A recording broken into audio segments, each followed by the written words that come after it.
जय श्री कृष्णा। राधे राधे। माघ महात्म का 8वां और 9वां अध्याय आप सभी के लिए इस वीडियो में लेकर के आई हूँ, तो वीडियो के अंत तक बने रहिए। तो जैसा कि श्री हरि विष्णु और माता लक्ष्मी की कृपा सदा सर्वदा आप पे बनी रहे, इसी कामना के साथ उनका मन में भाव करते हुए कथा यहाँ पर प्रारंभ करते हैं।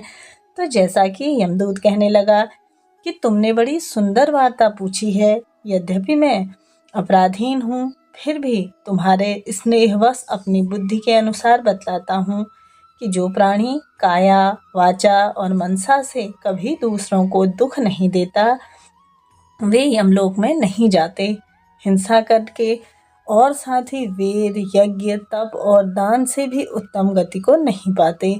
अहिंसा सबसे बड़ा धर्म तप और दान ऋषियों ने बताया है।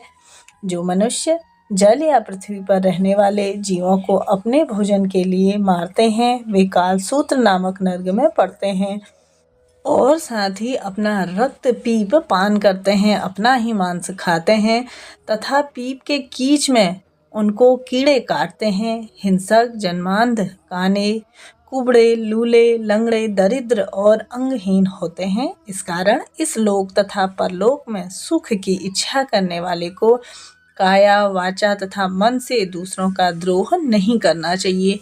जो हिंसा नहीं करते उनको किसी प्रकार का भय नहीं होता। जिस प्रकार से सीधी और टेढ़ी दोनों प्रकार की बहने वाली नदियाँ समुद्र में मिल जाती हैं, वैसे ही सब धर्म अहिंसा में प्रवेश कर जाते हैं। ब्रह्मचारी, गृहस्थ, वानप्रस्थी तथा यति अपने अपने धर्म का पालन और जितेंद्रिय रहने से ब्रह्मलोक में प्राप्त करते हैं। जो जलाशय आदि बनाते हैं तथा सदैव 5 यज्ञ करते हैं, वे यमपुरी में नहीं जाते। जो इंद्रियों के वशीभूत नहीं हैं, वेदवादी और नित्य ही अग्नि अर्थात हवन आदि का पूजन करते हैं, वे स्वर्ग को जाते हैं। युद्ध भूमि में जो सूरवीर मर जाते हैं, वे सूर्य लोक को प्राप्त होते हैं। जो अनाथ स्त्री शरण में आए हुए तथा ब्राह्मण की रक्षा के लिए प्राण दे देते हैं, वे कभी भी स्वर्ग से नहीं लौटते। जो मनुष्य लूले, लंगड़े, वृद्ध, अनाथ तथा गरीबों का पालन करते हैं, वह भी स्वर्ग में जाते हैं। जो मनुष्य गांव के लिए पानी का आश्रय करते हैं तथा कुआं, तालाब और बावड़ी बनाते हैं, वह भी सदैव स्वर्ग में निवास करते हैं। जैसे जैसे जीव इनमें पानी पीते हैं, वैसे ही उनका धर्म बढ़ता है। जल से ही मनुष्य के प्राण हैं, इसलिए जो प्याऊ आदि लगाते हैं, वह अक्षय स्वर्ग को प्राप्त होते हैं।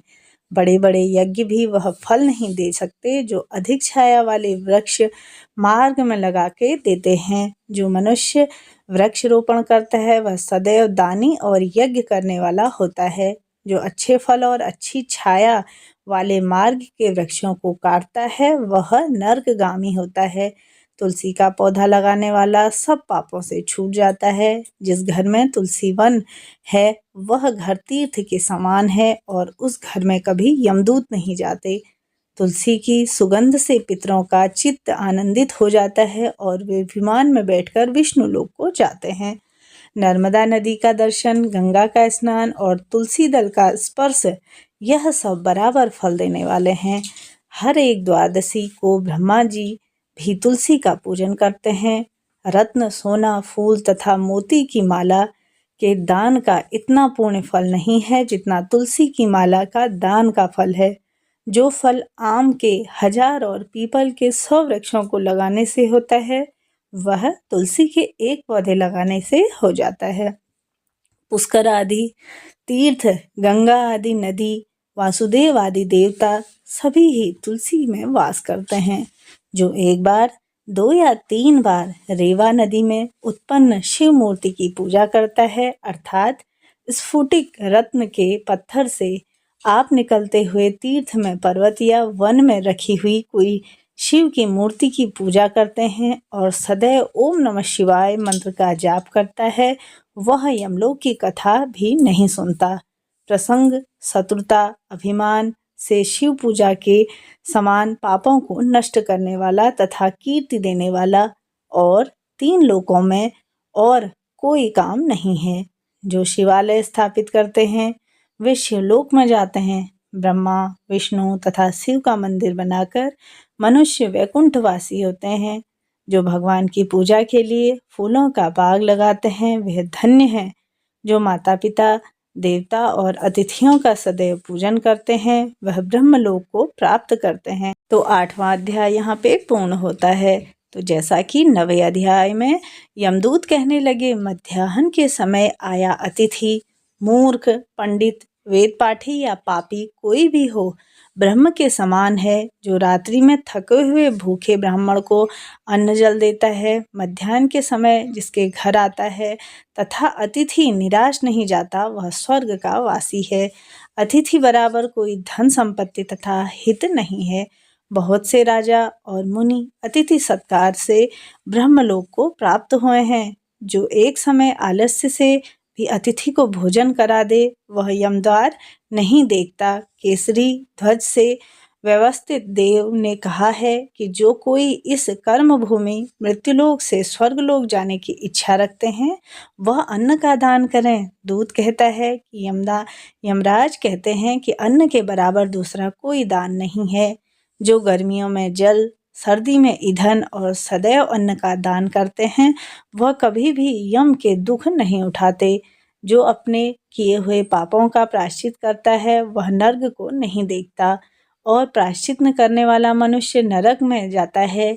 जो काया, वाचा और मन के किए हुए पापों का प्रायश्चित करता है वह देव और गंधर्वों से शोभित स्वर्गलोक को प्राप्त करता है। जो नित्य ही व्रत, तप, तीर्थ करते हैं, जितेंद्रिय हैं, वह भयंकर यम को नहीं देखते हैं।